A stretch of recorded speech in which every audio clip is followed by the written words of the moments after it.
Let's return our focus to Canberra now, and a few developments to get to. The wages decision today, also out of Victoria, your home state. Yes. Joined by Aaron Violi, the member for Casey in Melbourne. He joins me live in the studio, the Liberal MP. Bit of talk about Kooyong. Josh Frydenberg was clearly considering putting his hat in the ring. He's decided not to this time.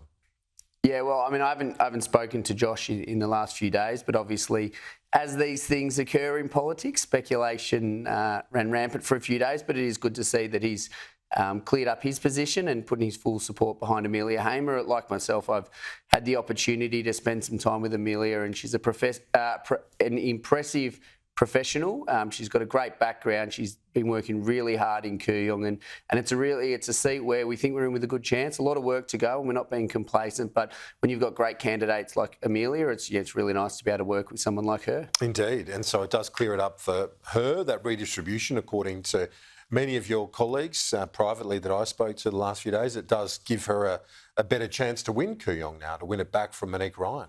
Yeah, look, I mean, obviously, as you can appreciate, I've spent a lot of time looking at the implications for Casey and for Victoria, and it's a really hard redistribution to understand the impacts for a seat like Kooyong, given the nature of the independent versus Liberal. I've seen some commentary saying that the margin will come down significantly, others saying it will hold the same. I mean, the reality is we don't know, and we also know that, the political environment has changed in the last 2 years, so it does give Amelia, on face value, a really good chance, and she's got really... She's the sort of person you need in your party, your parliamentary party. I think diversity of experience, as I said, a 31-year-old professional coming from a tech background similar to myself, working for a company like Airwallex, that's great experience that we need in the parliament. The areas that have come in, and let's also remember it's a draft boundary, so there could be changes, but the areas that have come in, Amelia went to school in those areas, she's worked in Malvern, so she's got a strong connection to the potential new parts of Kooyong as well, and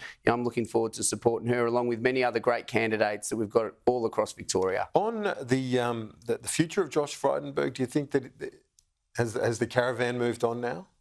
Look, does he have a role to play in public life down the track? I mean, I think Josh will definitely have a role to play in public life. We've seen that in the last few months. He's been very strong in his push to rid the country of anti-Semitism. I know he did a documentary with Sky, so he's continuing to be part of the conversation. He's got a great career, and I caught a little bit of your commentary before, and I'm sure Amy is quite happy to have him home. We know politics is tough, but we've got to wait and see what the future holds. And I think Josh is enjoying his corporate career, as he said publicly, and obviously still has an interest in being involved in politics. He's someone that I talk to semi-regularly and has been a good supporter, I know, for myself and many other colleagues as well. The wages review out today. Yes. An uptick in the minimum wage. Is that welcome?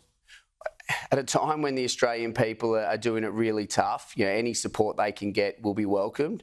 3.75%, it's an independent Fair Work Commission decision. It seems, relatively reasonable, just above the target band. I think the real key, Kieran, that the government aren't talking about is productivity. They've got no initiatives to drive productivity because we know, and I've spent 15 years in business, if we've got strong productivity growth, it means that we can pay employees more money without impact. They're saying Future Made in Australia is part of that agenda. Well, we'll see. It's picking winners. We've seen Ed Husic come out, and already there's a little bit of discontent within the Labor caucus about the Future Made in Australia, and many of the initiatives that they're talking about are years away from coming to fruition, and that's if the winners that they've potentially tried to pick even work out. So they need an agenda to increase productivity today. They don't have that, and business is in a tough environment. It is a perfect storm of costs going up, whether it's wages, whether it's insurance, whether it's energy, rents, supply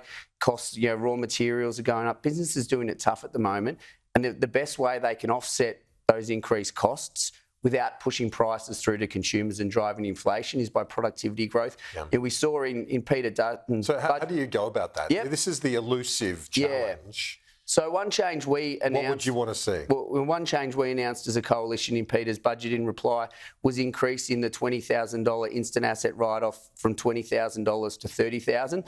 The government have committed to the $20,000 for 12 months. We've said we will make it in perpetuity. And that's a change that makes a big difference, because what it does is it allows business, and I've spoken to many businesses in my community, that can invest in machinery and other equipment that gets a greater return per hour on output, but also importantly, Kieran, allows them to employ more people. So I think there's work that we can do as well. And obviously it's a tough budgetary environment, but can we look to increase that from 30,000 to more? Because it's encouraging businesses to invest. It's encouraging businesses to back themselves. It drives more productivity. It creates more jobs in Australia. And ultimately, we're not picking winners. Every business that wants to back themselves will get rewarded by an initiative like that. Aaron Violi, thanks for your time. I know you've got to get to the House of Representatives for question time. We'll talk to you soon. Thanks, Kieran. Talk soon.